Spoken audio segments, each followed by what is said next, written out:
के पाठ का जो प्रसंग है वो ये है कि मन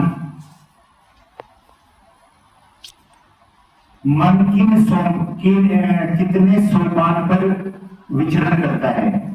ये आज के पाठ का प्रसंग है। सबसे पहले जो भगवान श्री रामकृष्ण देव ने बताया है, बहुत सरल शब्दों में ये बताया है कि सबसे पहला जो सोपान है वो संसार है। संसार में यदि कोई भी मनुष्य रहता है तो संसार में आसक्त नहीं होना चाहिए। अगर संसार में आसक्ति है तो वो निम्न अवस्था है। तो संसार में आसक्ति रहित, आसक्ति के बिना रहना चाहिए। ये पहला सोपान है। उसके बाद अगला सोपान आता है हृदय का। हृदय वो सोपान है जब हृदय के तल पर जीना शुरू होता है तो हृदय के तल पर सोपान जो स्थिति आती है, हृदय के तल पर जागरण होता है, यानी जागरण की स्थिति आ जाती है। हृदय के तल पर मन के जागरण की स्थिति प्राप्त होती है। उससे ऊपर कंठ का सोपान है। कंठ के सोपान पर अज्ञान दूर हो जाता है, ईश्वर चर्चा होती है और अज्ञान दूर होता है। उसके बाद कपाल पर ईश्वर दर्शन की प्राप्ति होती है और ईश्वर दर्शन प्राप्ति के बाद नीचे उतरना लगभग असंभव सा हो जाता है। और ईश्वर दर्शन के बाद उसके बाद आता है शिवोधन, यानी इस स्थिति पर आकर समाधि प्राप्त होती है। और समाधि प्राप्त होने के बाद संसार से आसक्ति तो बिल्कुल समाप्त हो ही जाती है, लेकिन यह भी होता है कि उसके बाद संसार में रहना भी बड़ा मुश्किल हो जाता है।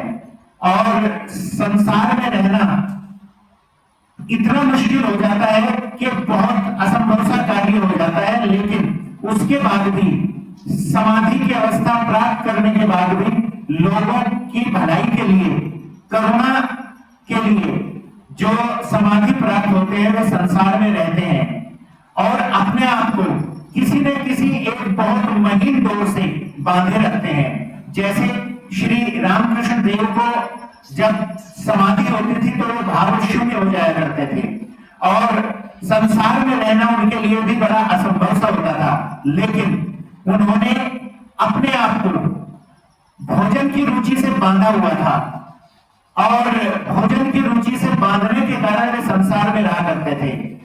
तो इसलिए वे कहते थे कि जब मैं भोजन में अरुचि दिखाऊं, जब मेरी रुचि न रहे तो समझ लेना कि 3 दिन बाद मैं इस संसार को छोड़ दूंगा और महासमाधि में लीन हो जाऊंगा।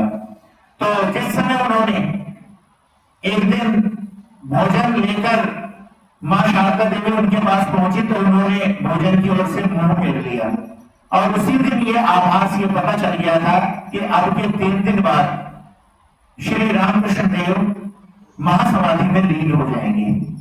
तो इसलिए जगत के कल्याण के लिए, जगत की करुणा के लिए ये जो अवतार पुरुष होते हैं ये अपने आप को किसी न किसी एक महीन डोर से बांधे रखते हैं ताकि लोगों का कल्याण हो सके और लोगों की भलाई का मार्ग प्रशस्त हो सके।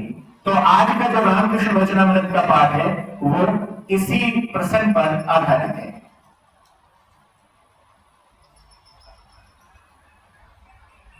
वेदों में ब्रह्म ज्ञानी की अनेक प्रकार की अवस्थाओं का वर्णन है।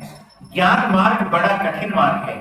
विषय वासना, कामिनी कांचन के प्रति आसक्ति का लेश मात्र रहते ज्ञान नहीं होता। यह पथ कलिकाल में साधन करने योग्य नहीं। इस विषय में वेदों में सप्त भूमि का उल्लेख है। मन इन 7 सोपानों पर विचरण किया करता है। जब वह संसार में रहता है तब लिंग, गुदा और नाभि उसके निवास स्थल है। तब वह उन्नत दशा पर नहीं रहता, केवल कामिनी कांचन में लगा रहता है। मन की चौथी भूमि है हृदय। तब चैतन्य का उदय होता है और मनुष्य को चारों ओर ज्योति दिखलाई पड़ती है। तब वह मनुष्य ईश्वरी ज्योति देखकर सब इसमें कह उठता है, यह क्या है, यह क्या है। तब फिर नीचे मन नहीं मुड़ता। मन की पंचम भूमि है कंठ। जिसका मन कंठ तक पहुंचा है उसकी सारी अविद्या, संपूर्ण अज्ञान दूर हो गया है। ईश्वरी प्रसंग के सिवा और कोई बात न तो सुनने को और न कहने को उसका जी चाहता है। यदि कोई व्यक्ति दूसरी चर्चा छेड़ता है तो वह वहां से उठ जाता है। मन की छठी भूमि कपाल है। मन वहां जाने से दिन रात ईश्वरी रूप के दर्शन होते हैं। उस समय भी कुछ मैं रहता है। वह मनुष्य उस अनुपम रूप को देखकर मतवाले की तरह उसे छूने तथा गले लगाने को बढ़ता है, परंतु पाता नहीं। जैसे लालटेन के भीतर बत्ती को जलते देखकर मन में आता है कि छूना चाहें तो हम इसे छू सकते हैं, परंतु कांच के आवरण के कारण हम उसे छू नहीं पाते। शिरोदेश सप्तम भूमि है। वहां मन जाने से समाधि होती है और ब्रह्म ज्ञानी ब्रह्म का प्रत्यक्ष दर्शन करता है, परंतु उस अवस्था में शरीर अधिक दिन नहीं रहता है। सदा बेहोश, कुछ खाया नहीं जाता, मुंह में दूध डालने से भी गिर जाता है। इस भूमि में रहने से 21 दिन के भीतर मृत्यु होती है। यही ब्रह्म ज्ञानियों की अवस्था है। तुम लोगों के लिए भक्ति पथ है। भक्ति पथ बड़ा अच्छा और सहज है। मुझसे एक मनुष्य ने कहा था, महाराज मुझे आप समाधि सिखा सकते हैं? समाधि होने पर सब कर्म छूट जाते हैं। पूजा, जप आदि कर्म, विषय कर्म सब छूट जाते हैं। पहले पहल कामों की बड़ी रेल पेल होती है, परंतु ईश्वर की ओर जितना ही बढ़ोगे कामों का आडंबर उतना ही घटता जाएगा। यहाँ तक कि नाम गुण कीर्तन तक छूट जाता है। जब तक तुम सभा में नहीं आए कि तब तक तुम्हारे नाम और गुणों की बड़ी चर्चा चलती रही। ज्यों ही तुम आए कि वे सब बातें बंद हो गई, तब तुम्हारे दर्शन से ही आनंद मिलने लगा। लोग कहने लगे, यह लो शिवनाथ बाबू आ गए। फिर तुम्हारे बारे में और सब बातें बंद हो जाती हैं। मेरी यह अवस्था होने पर गंगा में तर्पण करने के लिए जाकर मैंने देखा उंगलियों के भीतर से पानी गिरा जा रहा है। तब हलधारी से रोते हुए पूछा, दादा यह क्या हो गया? हलधारी बोला, इसे गलित हस्त कहते हैं। ईश्वर दर्शन के बाद तर्पण आदि कर्म नहीं रह जाते। संकीर्तन करते समय पहले कहते हैं, निताई आमार माता हाथी, निताई आमार माता हाथी। मेरा निताई मत वाले हाथी की तरह नाच रहा है। भाव गहरा होने पर सिर्फ हाथी हाथी कहते हैं। इसके बाद केवल हाथी शब्द मुंह में लगा रहता है। अंत को हा कहते हुए भाव समाधि होती है। तब वे जो अब तक कीर्तन कर रहे थे चुप हो जाते हैं। जैसे ब्रह्म भोज में पहले खूब शोरगुल मचता है, जब सभी के आगे पत्थर पड़ जाती है तब गुल गबाड़ा बहुत कुछ घट जाता है। केवल पूड़ी लाओ की आवाज होती रहती है। फिर जब लोग पूड़ी तरकारी खाना शुरू करते हैं तब 12 आना शब्द घट जाता है। जब दही आया तब सब शब्द मानो होता ही नहीं, और भोजन के बाद निद्रा, तब सब चुप। इसलिए कहा कि पहले पहल कामों की बड़ी रेल पेल रहती है। ईश्वर के रास्ते पर जितना बढ़ोगे उतने ही कर्म घटते जाएंगे। अंत को कर्म छूट जाते हैं और समाधि होती है। गृहस्थ की बहू के गर्भवती होने पर उसकी सास काम घटा देती है। 10वें महीने में काम अक्सर नहीं करना पड़ता। लड़का होने पर उसका काम बिल्कुल छूट जाता है, पर वह सिर्फ लड़के की देखभाल में रहती है। घर गृहस्थी का काम सास, ननद, जेठानी यही सब करती है। समाधिस्थ होने के बाद प्रायः शरीर नहीं रहता। किसी किसी का शरीर लोक शिक्षण के लिए रह जाता है, जैसे नारद आदि को और चैतन्य जैसे अवतार पुरुषों का।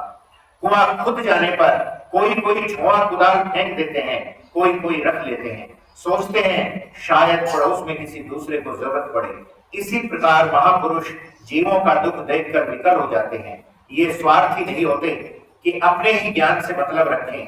स्वार्थी लोगों की कथा तो जानते हो, कटी उंगली पर भी नहीं मूकते कि कहीं दूसरे का उपकार न हो जाए। 1 पैसे की बर्फी दुकान से ले आने को कहो तो उसमें से भी कुछ साफ कर जाएंगे, परंतु शक्ति की विशेषता होती है। छोटा आधार लोक शिक्षा देते डरता है। सड़ी लकड़ी खुद तो किसी तरह बह जाती है, परंतु एक चिड़िया के बैठने से भी वह डूब जाती है। नारद आदि बहादुरी लकड़ी है।